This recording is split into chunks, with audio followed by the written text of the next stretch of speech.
Et on commence avec un nouveau cas de Covid dans la délégation ougandaise. Une deuxième personne liée à la délégation ougandaise arrivée au Japon pour les Jeux Olympiques de Tokyo a été testée positive à la Covid-19, ont annoncé mercredi les autorités locales de la ville d'Uzimisano.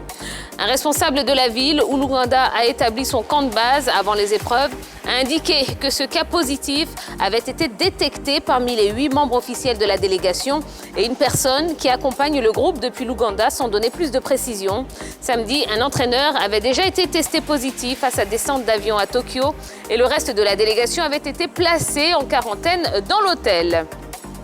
En basketball, les Harlem Globetrotters prêts à intégrer la NBA.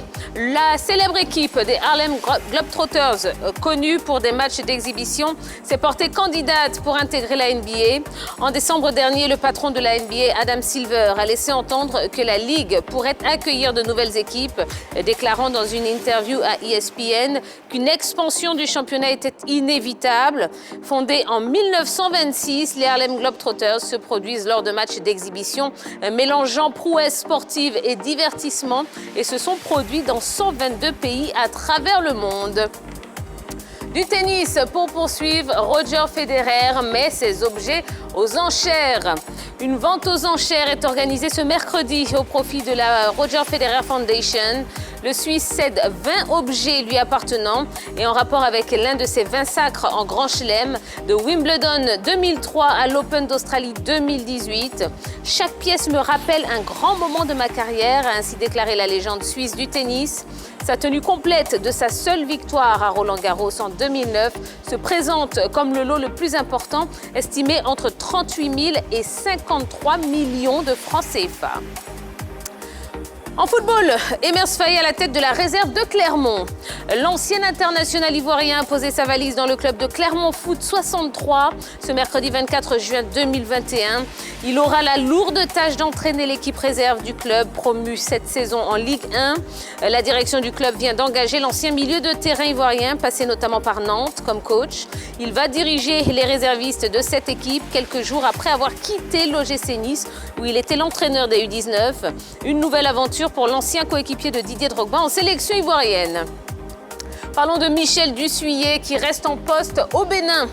Malgré la non-qualification pour la CAN 2021, Michel Dussuyer reste le sélectionneur du Bénin, alors que des rumeurs insistantes faisaient état du limogeage imminent du technicien français suite à la défaite face à la Sierra Leone 1-0.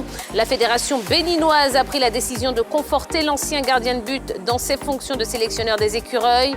En poste depuis juin 2018, Dussuyer avait permis aux écureuils d'atteindre les quarts de finale de la CAN 2019 à la surprise générale.